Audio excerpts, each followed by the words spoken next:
Mom texted, "We're skipping your son's birthday, trying to save money." I said, "I understand." The next day I saw their live stream. Giant party, gifts everywhere, for my sister's kids. My boy said softly, "Guess they forgot me again." I just cut them off from payment. By 9 a.m. Dad was on my porch yelling. My son Mason was turning 10. A whole decade. He was so proud.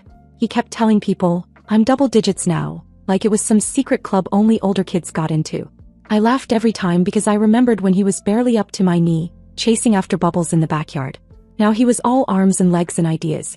A 10-year-old boy who still loved dinosaurs and believed the best in people. Especially his family. We'd planned the party together for weeks. He drew the invites, I printed them.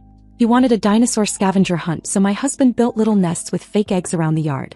There were mini volcano cupcakes, a pizza bar, and that gummy worm cake he wouldn't stop talking about. Everything had to be green, even the lemonade. The guest list was small but important. Friends from school, a few neighbors, my in-laws. And my side.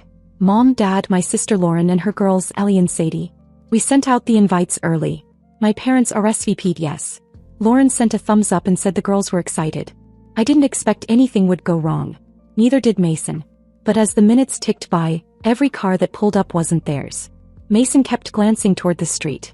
Then he'd run back to his friends, pretending he wasn't looking. He asked me once, in the middle of decorating his cake table, if I thought Grandma was bringing her chocolate chip cookies like last year. I told him probably, but I already knew. The way they hadn't replied that morning. The silence. I felt it in my stomach. So I kept smiling. For him. For the kids. It wasn't until the last guest had arrived and we'd started cutting the cake that I accepted it. They weren't coming. No call. No excuse. Just silence.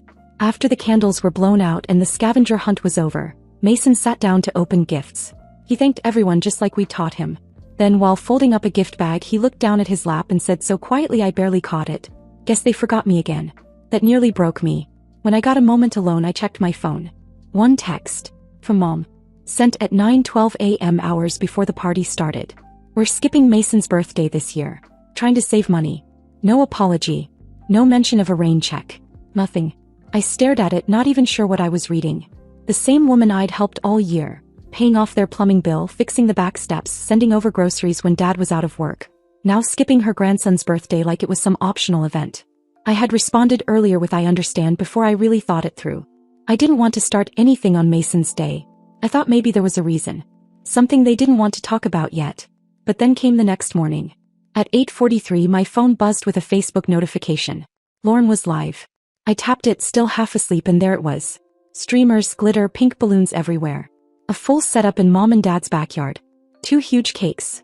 One with unicorns, the other shaped like a crown. Sadie was opening a new bike. Ellie got a tablet. Mom was passing out gift bags like it was Halloween. Dad was filming the whole thing like he was proud director of some family masterpiece. It was a birthday party. A huge one. For the girls. The same people who had no money to come 20 minutes to see Mason had thrown a full-on Pinterest-level bash the very next day. I didn't say anything at first. I just held out my phone and let my husband watch. He set his coffee down and said one thing. "That's it. We're done. No more bills. No more grocery runs. No more house repairs. If they couldn't show up for our son, they didn't get our support. Not anymore." We didn't make a scene. Just turned off the faucet they'd been drinking from all year. But they noticed fast. At exactly 9 a.m. the next morning, someone started pounding on our front door like they were trying to knock it off its hinges. It was Dad. And he was already yelling before I even opened it. Dad didn't even let the door finish opening. There he was, red-faced, voice already raised, asking what the hell was going on. Why the grocery money didn't show up like it normally did. Why I hadn't replied to Mom's texts. Why my husband suddenly thought it was okay to ignore his calls. He acted like we owed them answers.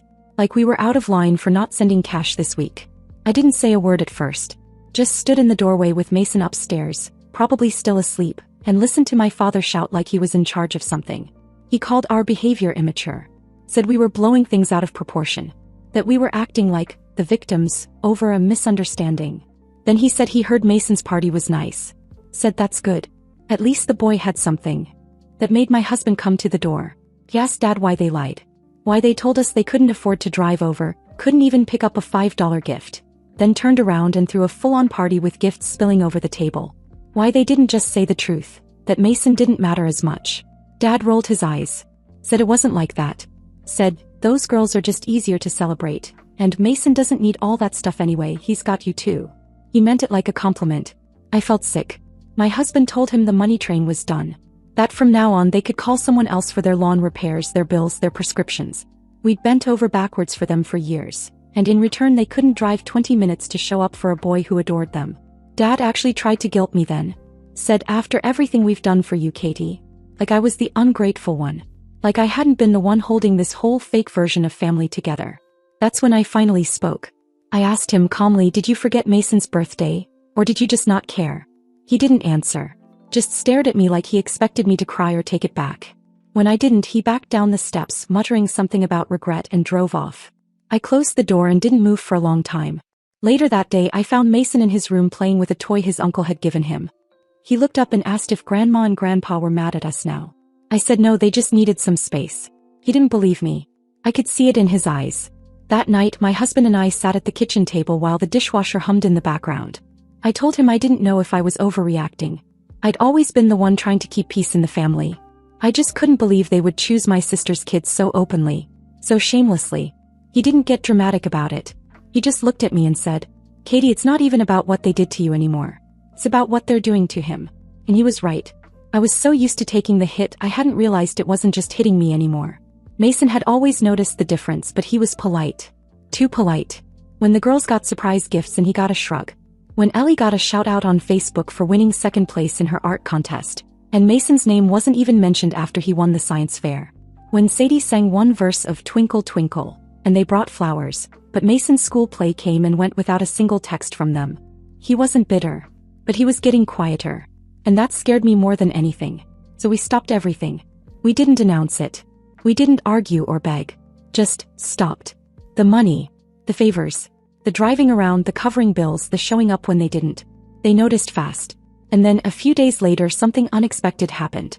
Lauren showed up at our house. No call. No warning. Just her minivan pulling up in the driveway.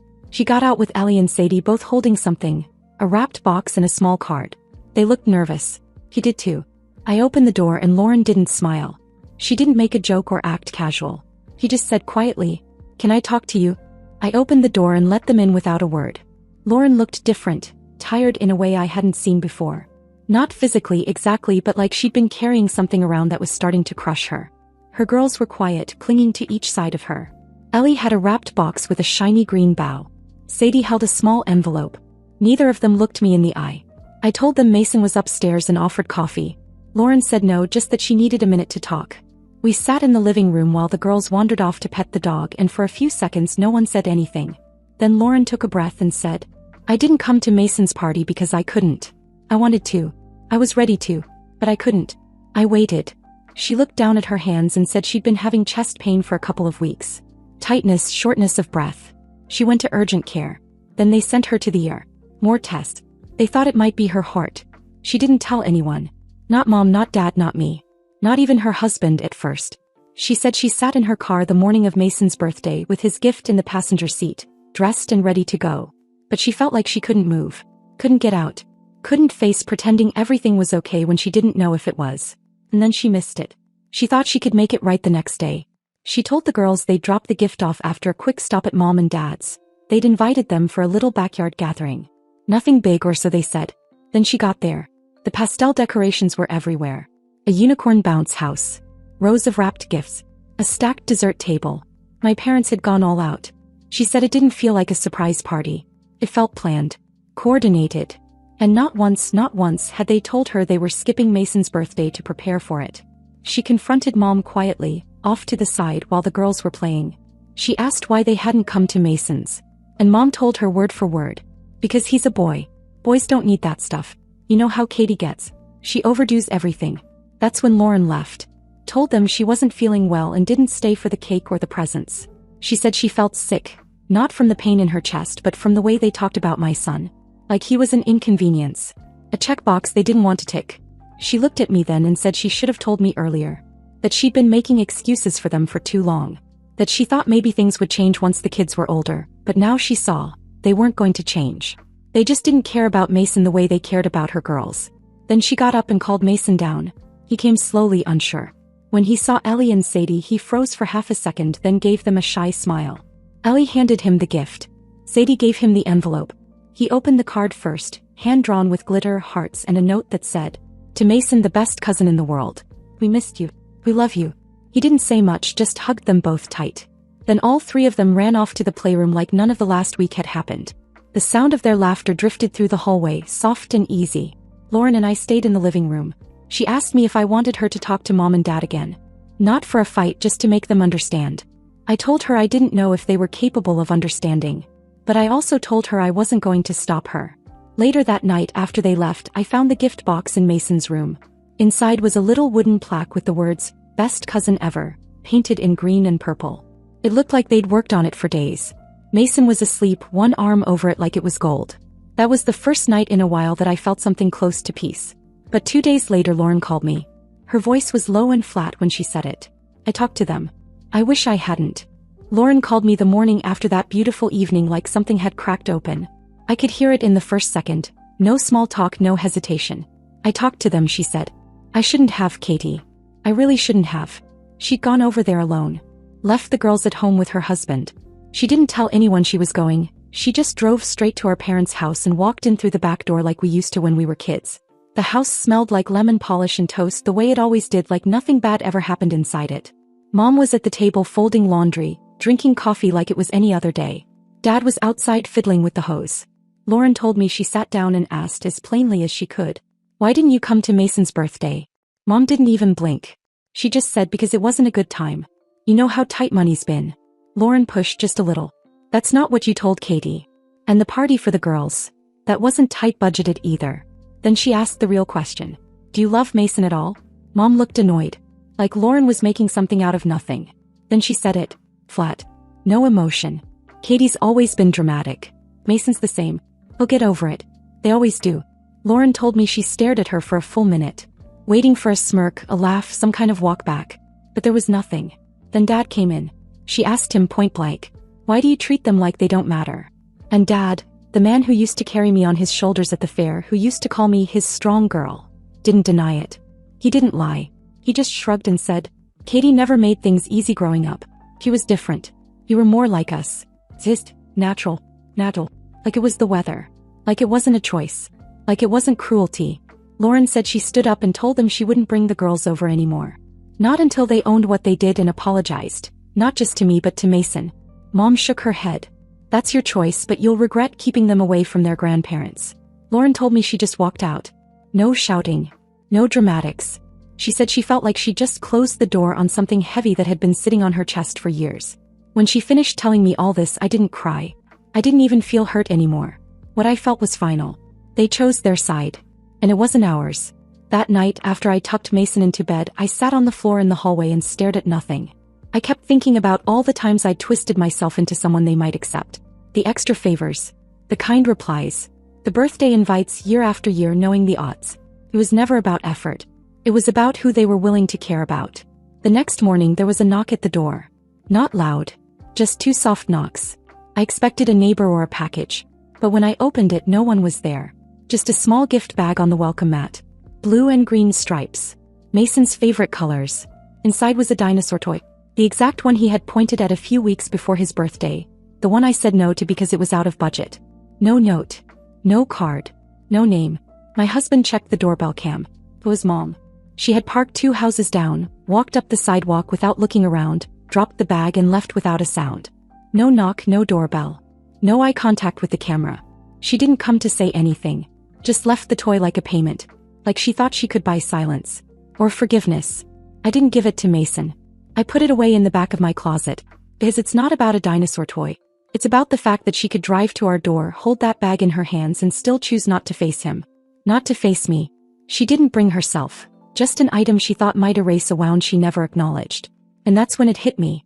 You can't fix a hollow relationship with a full gift bag. You can't backpedal from years of favoritism with one overpriced toy. She left that morning hoping I'd hand Mason the gift and forget everything else. Instead, I shut the door behind it. Lauren showed up after work, alone. She had her hair tied back and a tired look on her face, like someone who had spent all day trying to hold something heavy and was finally ready to set it down. She didn't even take her coat off. Just walked into my kitchen, leaned against the counter and said flat out, "They're never going to change." I didn't ask what she meant. I already knew, but she told me anyway. She had gone back to talk to them. One last time. Not because she expected a miracle, but because she thought maybe, just maybe, if she laid it all out, they'd see it for what it was. That this wasn't some emotional overreaction. That it was real damage. That they were losing something. She brought pictures from Mason's party, thinking maybe it would get through to them. Mason in his party hat. Mason handing out cupcakes. Mason checking the driveway every half hour until his shoulders finally dropped. She even read them the text I got. The one-line message from Mom. She read them Mason's words. Guess they forgot me again. She told them about the gift I found on the porch. How it didn't make anything better. How it actually made it worse. She said she didn't accuse, didn't shout, didn't beg. He just asked, "Do you even realize what you've done?" And Mom's response was, "Katie's always been emotional. She's been like this since she was little. You know that. Mason's the same. It's not our fault they take everything so personally." Lauren pressed harder. "So what? You just don't like them? You don't love them?" Mom didn't answer right away. She just looked at Lauren and said, "We've always had a stronger bond with you. It's not personal, it's just easier. Katie always made things harder. Her and that husband of hers, always trying to act like they're better than us. She left our circle a long time ago." Then Dad chimed in. He didn't even try to soften it. "Some kids are just more lovable than others. Your girls, they light up a room. Mason doesn't. He's fine. But he's not them." Lauren told me she felt like the floor dropped out. She said she couldn't even speak for a moment. All she could think was, they don't even hear themselves. She asked if they were okay with never seeing Mason again. If they were fine losing me completely. Dad said, "Katie's always been looking for a reason to cut ties. If this is it, then that's on her. We didn't do anything wrong. She just wants attention." That was the end of it. Lauren left without another word. She got in her car and sat in the driveway for 10 minutes before she could even start it. Now she stood in my kitchen telling me all this, and I could see it, not just the anger but the shame. The shame of realizing she'd grown up being favored, protected, praised, while I had been picked apart in the background. She said something then that caught me off guard. "I think I wanted them to love Mason so bad because deep down, I knew they never really loved you the way they should have. And I was scared they'd do it again, that I'd stand by and let it happen to your kid too. I won't do that." Then she sat down and asked me the hardest question of all. "Do you still want them in your life even after knowing this?" And I didn't have to think about it. Not anymore. I said no. That night she brought the girls over. They didn't talk about the grandparents. They didn't ask where they were. They just hugged Mason, handed him a new drawing they'd made, and pulled him into a game they made up on the spot. Something with dino aliens and invisible shields. I watched them through the screen door, running barefoot on the grass, chasing each other around the backyard like there was no past. Just now. Later, when we tucked Mason into bed, he asked, "Is Grandma still mad at me?" I knelt down next to him and said the truth. "She's not mad. She just doesn't know how to be a good grandma. But that's not your fault, and it never will be." He nodded slowly. Then he looked right at me and said, "Don't be sad, Mom. I'm upset too. But we're better off without them, right?" I smiled and said, "Yeah, buddy. We are." And that night I believed it with my whole heart. After everything, I kept waiting for the guilt to hit me. That deep, low ache I used to get every time I set a boundary with my parents. But it never came. Not after what they said to Lauren. Not after the years of silence in Mason's direction, broken only by guilt-wrapped toys and half-hearted excuses. Not after the truth was finally said out loud. Instead, what came was quiet. And then slowly joy. The silence from them was total. No follow-up to the dinosaur toy. No texts. No, "Let's talk this out," or "You're still our daughter." It was like we were deleted from their lives the moment we stopped being useful. And that told me everything I still needed to know. At first I thought Mason might keep asking. He didn't. A few times he'd pause by the window like he was thinking about something, but he never said their names. Never asked when they were coming by. He stopped checking the mailbox for cards. That might have been the most heartbreaking part. How quickly he stopped expecting anything from them at all. But something else started happening too. He got lighter. Like some invisible weight had been taken off his little shoulders. He laughed more. Started inviting Ellie and Sadie over all the time. Told his teachers at school that he was working on a family comic book with his cousins. He even drew a new cover for it, The Brave Ones. It had him, the girls, my husband, and Lauren on the front. I wasn't in it, until I flipped the page and saw I was drawn as the person holding the whole world behind them. That drawing is still on our fridge. Lauren invited us over more after everything happened. Not just for dinners, for no reason at all. She'd swing by with muffins. Her husband fixed a squeaky door for us without asking. They invited Mason to the movies with their girls one weekend, just the three of them. When he came back, he said it was the best day of his life. We didn't talk about my parents much after that. It just became something unspoken, like a chapter we'd finally turned the page on. And with each week, the pressure that used to sit heavy in my chest got lighter. But there was one more moment I need to tell you about. About 2 weeks after Lauren had that final talk with them, I was in the grocery store picking up snacks for the kids. I turned a corner and nearly ran into Mom. She froze. So did I. She had a cart full of things. Frozen pies, a bouquet of flowers, and a bottle of wine she used to only buy on birthdays. I looked down. There was a dinosaur-themed party napkin pack near the top. For a second I wondered if she was going to say something. Maybe even apologize. She didn't. She looked me up and down, gave a tight smile, that same tight smile I grew up seeing when I said something she didn't like, and turned her cart around. She left her wine and flowers and napkins at the register and walked out. I didn't follow. I didn't call after her. I stood there watching the automatic doors close behind her and felt absolutely nothing. I finished my shopping. When I got home, Mason was on the floor building a fort with Ellie and Sadie. My husband was trying to read a newspaper behind a stack of couch cushions, pretending not to be part of the chaos. Lauren was on the kitchen floor helping tape up a cardboard command center. The whole house smelled like popcorn and crayons. I just stood there for a moment taking it all in. It was messy, loud, lopsided. Boo. That's when it hit me. This is the family we chose. Not the one we were handed, but the one we built. The one that showed up when it mattered. That night, after everyone left and Mason was asleep, I sat on the porch with my husband. The stars were out, the air was cool. I told him about seeing Mom. He didn't react much. Just reached over and held my hand. After a while he said, "Sometimes losing the people who hurt you is the kindest thing the universe can do." And I realized he was right. We don't need to keep every door open. Not all doors lead somewhere worth going back to. Some of them, once closed, give you the space to build something better. And we did. We built a home where Mason is the center, not an afterthought. Where love isn't measured in how easy you are to like, but how deeply you're seen. Where no child has to wonder if they're lovable. And the truth? We're not missing anything. Not anymore.